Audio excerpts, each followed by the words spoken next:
Three things on the radar at the moment, which is the peace talks, the Bell Hotel, and Ricky Jones. Stay tuned. Hello MUK, welcome back to the channel. This is a Saturday update bulletin. Don't worry, tomorrow we're going to have the UKIP review.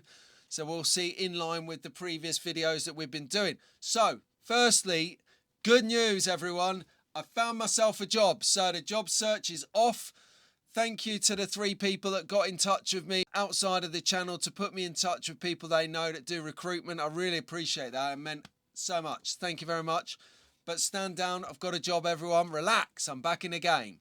So what we're looking at today, 3 things that just popped up on my radar as I'm sort of pooching around last night and this morning that I really think we need to keep an eye on here. The first one is the big ticket item happened in Alaska yesterday, a big meeting between President Trump and President Putin from America and Russia respectively. They are getting together to start the talks about bringing a peace, bringing an end to the war and conflict in Ukraine, where Russia is currently pounding the back end out of Ukraine. So that went well, to the tune that President Zelensky from Ukraine will be meeting with President Trump at the White House in America on Monday to talk about the next stages. But President Trump, here, let's hear it from him. Roll the clip. There's nothing set in stone. I want certain things. I want to see a ceasefire. This is not to do with Europe. Europe's not telling me what to do. But they're going to be involved in the process, obviously, as well as Zelensky. But I want to see a ceasefire rapidly. I don't know if it's going to be today, but I'm not going to be happy if it's not today.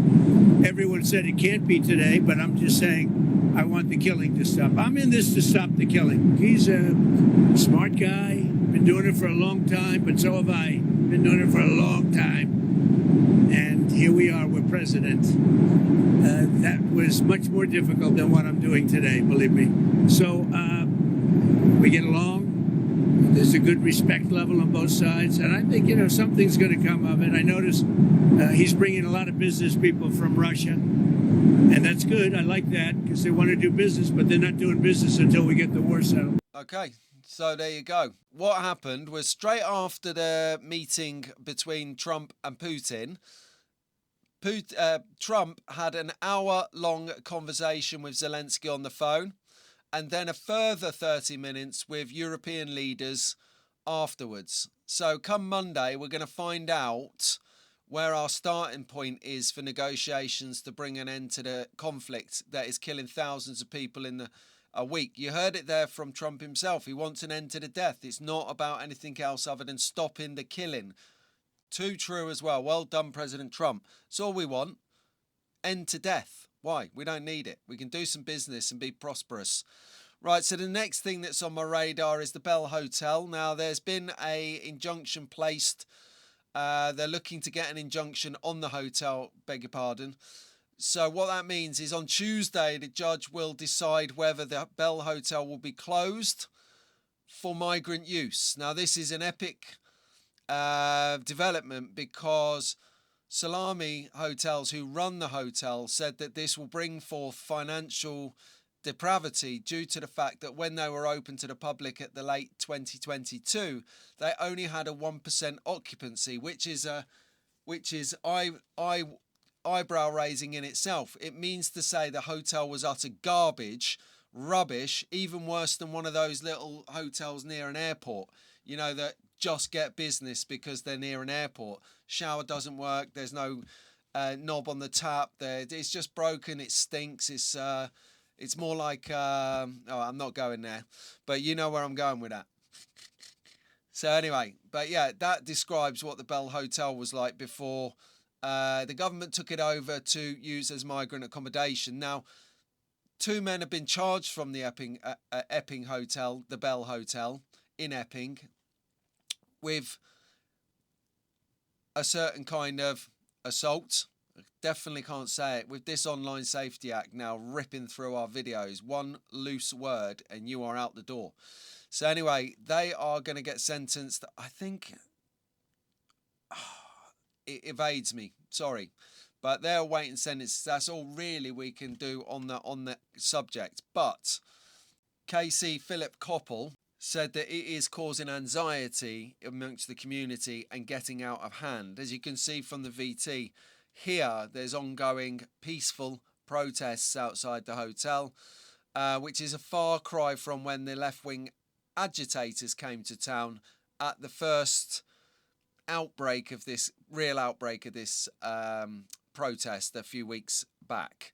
As you can see here, it all going pear-shaped for the police and the peaceful protesters, I might add. Now, that being said, if you're out protesting this weekend, peacefully protesting at migrant hotels, outside council offices, wherever you might be doing it, remember, follow the Epping ladies and girls example, follow the Pink ladies example from the Britannia Hotel in Canary Wharf. Go out and kill them with kindness. Be happy. We're the patriots. It's our country. We are coming out to remind you that we still live here and that we're not just a tax machine for you to bring in the rest of the third world. No, we're not having it. So peacefully does it. It will work. If this hotel gets an injunction on Tuesday,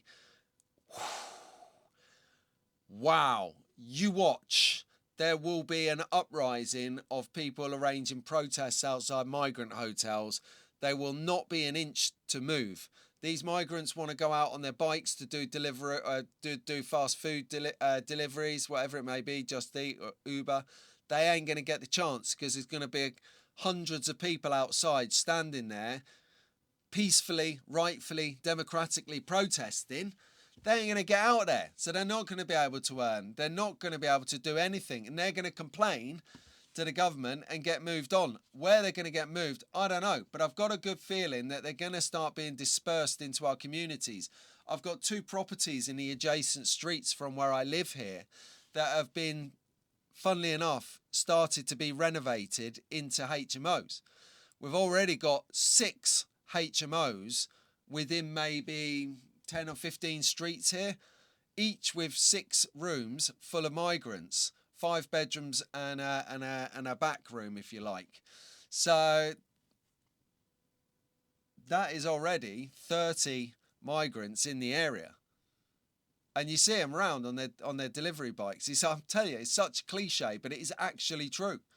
Right, so we're going to keep an eye on that. That's Tuesday. If you want to know a little bit more about the Bell Hotel, got a little video here, click that. If you wanted to see a little bit more about Zelensky's first encounter with President Trump at the White House late last year, or was it early this year? No, it was early this year because I've only been doing this channel this year. Have a look here. And then we move on to our final story of the day, which is Ricky Jones. Now, I've covered this story about Lucy Connolly here. You can go back and have a look at that. Now, this really irritates the shit out of me, in honesty, if I might be candid with my language on an occasion. Because being in Northamptonshire, and I've managed to find a contact for Raymond Connolly, Lucy Connolly's husband, and I want to get in touch and see if I can get through to him on this email, and if he would give us some comments for the channel about what he thinks about this utter disgrace that I saw yesterday. Ricky Jones, let's have a look and remind ourselves what he said publicly on video camera in front of thousands and thousands of people, and he's still walking free amongst us. Roll the clip. We've got children and women using those trains, destroying the summer relatives. They are disgusting, nasty bastards, and we need to cut all their throats and get rid of them all. Utter disgrace. I mean, full on with like the actions as well. Like, not only comfortable with speaking this vitriol, he actually going through the motions of it as well. I'm not doing the motions of it because the algorithm does look at content within videos. Somebody make sense of this in the comments for me. How he can say that and get away with it and walk away, whereas Lucy Connolly puts out a text which I don't think incites violence because she said, "For all I care." It's not, it's like a flippant after comment, like, you know, do that to the hotels for all I care. You know, it's not saying go out there and do that and then report back to me on social media. It's literally for all I care. You know, neither here nor there. But she's doing just under 3 years in prison. And if you remember from my video, she's recently been moved, which is why I made the video, to bring awareness to the situation, more awareness, to a different wing of depravity. This is wholly unfair. And this, if you're still watching this, thank you very much. And if you think about subscribing, that would be amazing.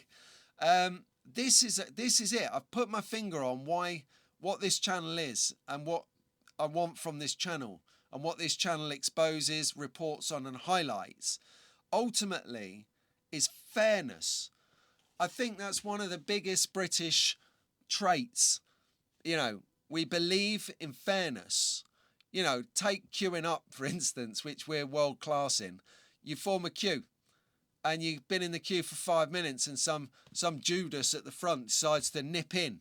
And you're like, whoa, get the back of the queue. What are you doing, mate? And they're like, what? Oh, me now. And they're like, yeah, we'll get to the back and be there now. And it's the fairness. I'm like, I've been waiting here 5 minutes. These people in front of me have been waiting here for several minutes. And you've just rocked up here from wherever and think that you're going to storm the front of the queue. No, it doesn't work like that. Not in England, not in Britain, not in anywhere with decency, that is. So it's about fairness. We don't like it when it's not fair, which is ultimately what two-tier justice, two-tier system, two-tier law means. It's not fair. If it was fair, it would be law to everyone. Like, you tell someone you're going to do this action like Ricky Jones did, you should go to prison. Or release Lucy right now because it's not fair. Do you see where I'm going with the fairness thing? Anyway, right. Unbelievable. I do hope that Raymond will, being a fellow Northamptonshire fella, give me the time of day and talk to me about where we're up to with Lucy. And if anyone's watching this that is in tune or in touch with Raymond, please do let him know that I'm trying to get through. That would be an amazing help. Thank you. So on that note, I'll leave you to think about these 3 things. So we got Monday peace talks in America. We got Tuesday injunction at the Bell Hotel. And then I want to know about where this Ricky Jones thing's going to go, because there is a whole undercurrent on this one. We've got people out there now saying, all right, so it's okay for me to go out now in the street on camera in front of thousands and tell people that we're going to do rank violence against them.